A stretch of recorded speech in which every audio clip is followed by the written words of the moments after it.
ఆరోగ్య భాగ్య చక్రం మరో అంకానికి స్వాగతం.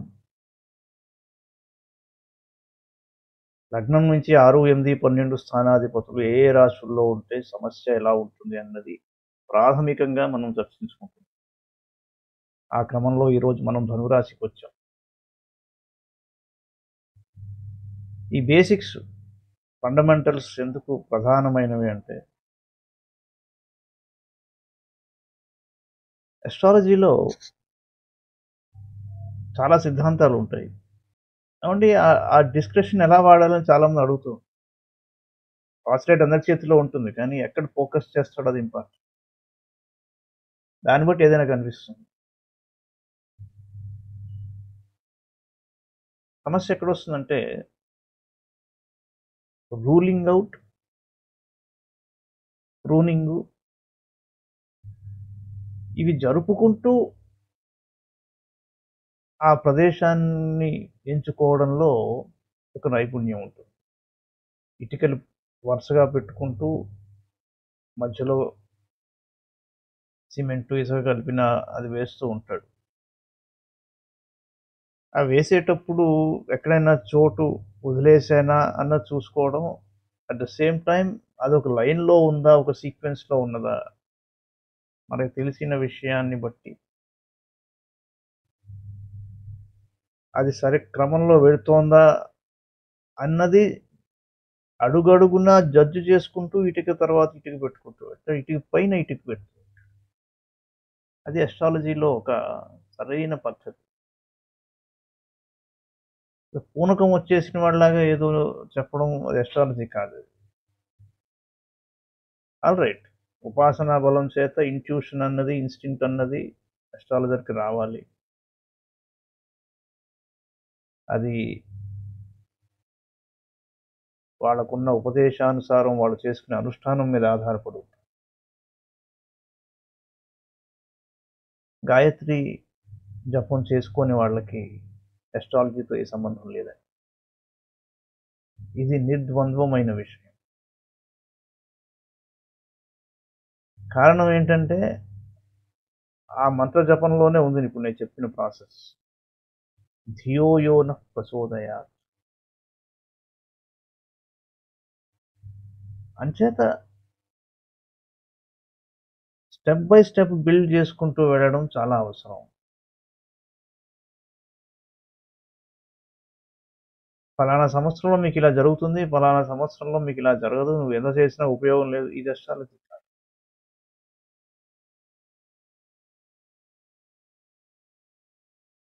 Astrology is about problem solving, identifying the problem and solving. Destiny ఆ విషయాల గురించి తర్వాత మాట్లాడదాం. ధనురాశిలోకి వచ్చాం.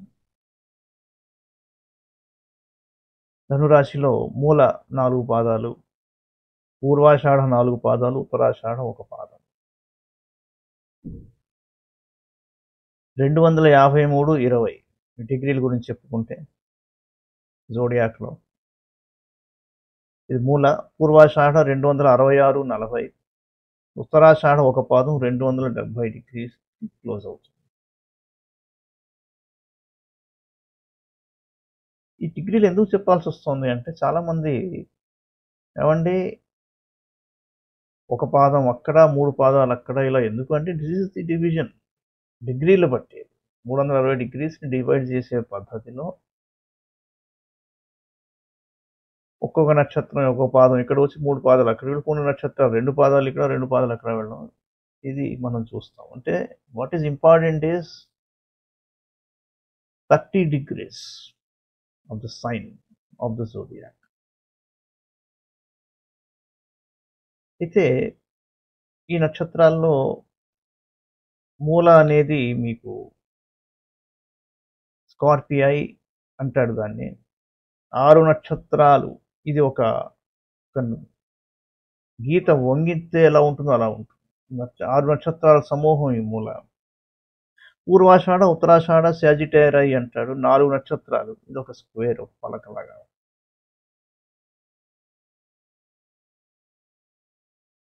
ధనురాశి సామాన్యంగా దేనికి ప్రాతినిధ్యం వహిస్తుంది ఆరోగ్యం విషయంలో? నడుము, తొడలు, ఆర్టరీలు, వెయిన్స్.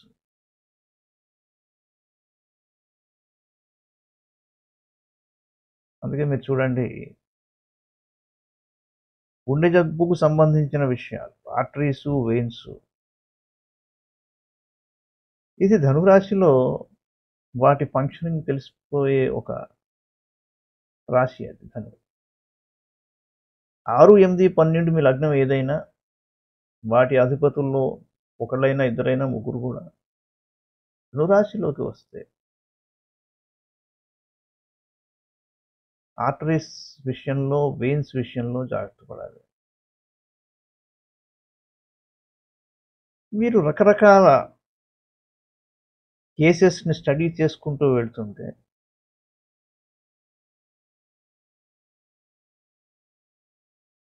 సియాటికా, నడుము నొప్పి ఉన్న వాళ్ళకి తిరిగి మళ్ళీ ఆర్టరీసు, గుండె జబ్బుతో సంబంధం ఉన్న వాళ్ళు కూడా ఒకే చోట మనకు కనిపిస్తుంది. One can go deep in to statistics and అదేంటి, నడువు అన్నది టోటలీ ఆర్థోపెడిక్ ఇష్యూ కదా, అస్ట్రాలజీలో అలా ఉండదు. చాలా ఆశ్చర్యం. మీకు ఇదేంటి ఈ రెండు ఎలా కనెక్టెడ్ అని మీరు అనొచ్చు. 4వ స్థానం తల్లిది, ప్రాపర్టీ, ల్యాండ్కి సంబంధించి, ఎర్లీ ఎడ్యుకేషన్కి సంబంధించి. ఇదేంటి జాగ్రత్తగా ఆలోచిస్తే తల్లి గర్భం ఉన్నది బిడ్డకి మొదటి ప్రాపర్టీ. ఎర్లీ ఎడ్యుకేషన్ తల్లి ఒళ్ళోనే ఉంటుంది. తొడలు, నడుము, ఆర్టరీసు, వెయిన్స్ అనేది ధనురాశి. ఇక్కడ ప్రత్యేకంగా సరే 6, 8, 12 అధిపతులు ఎవరైతే అక్కడికి వస్తే ఒక్కళ్ళు ఎలా ఉంటే అక్కడ ఎలాంటి సమస్య బయటకు వస్తున్నది మనం ఎలాగో ఉత్తరోత్తర చర్చించుకుంటాం. కానీ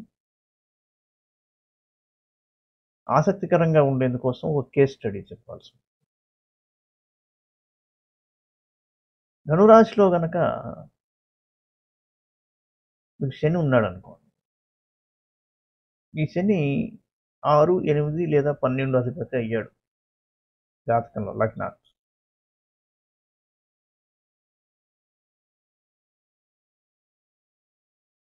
వాళ్ళకి ఎక్కువగా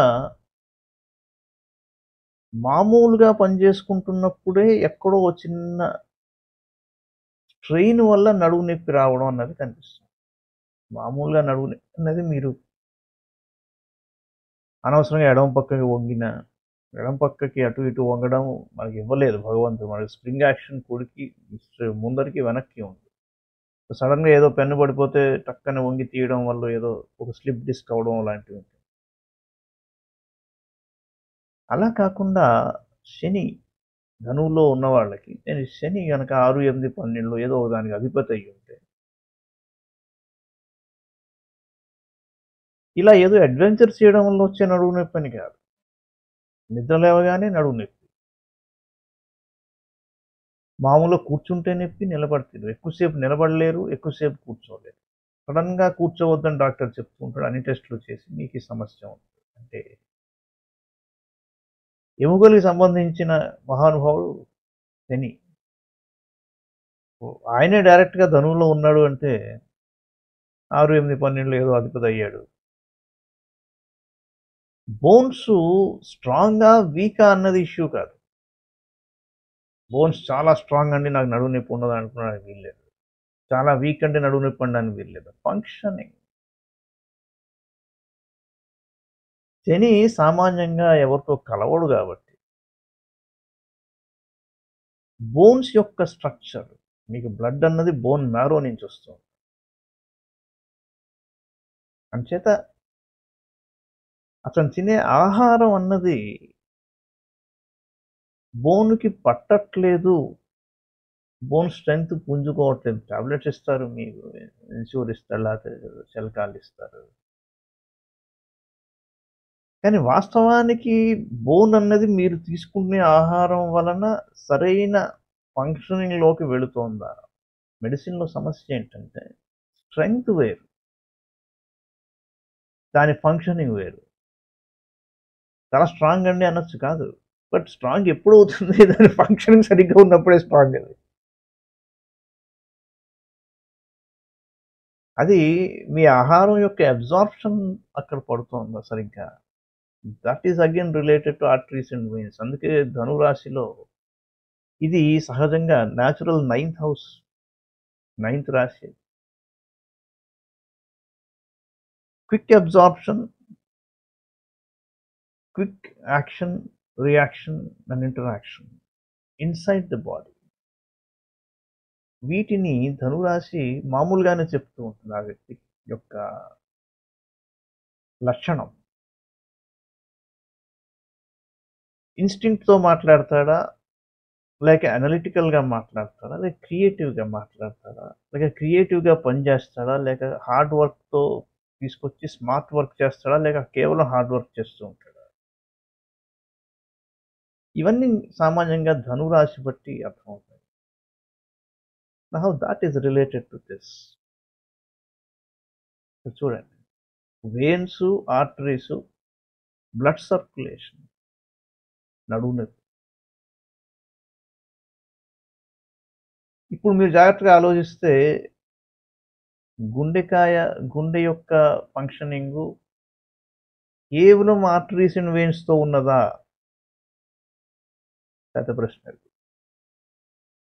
కింద సమన్వయం. ఆరోగ్య భాగ్య చక్రాన్ని అర్థం చేసుకునేటప్పుడు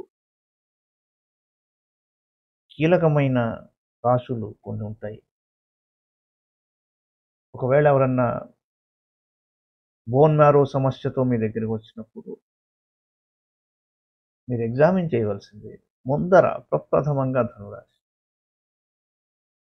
ఆ తర్వాత డీప్‌గా ఏం స్టడీ చేయాలో మనం ఉత్తరోత్తర చూస్తాం. వచ్చే అంకంలో మనం మకర రాశి గురించి చూద్దాం. నమస్కారం.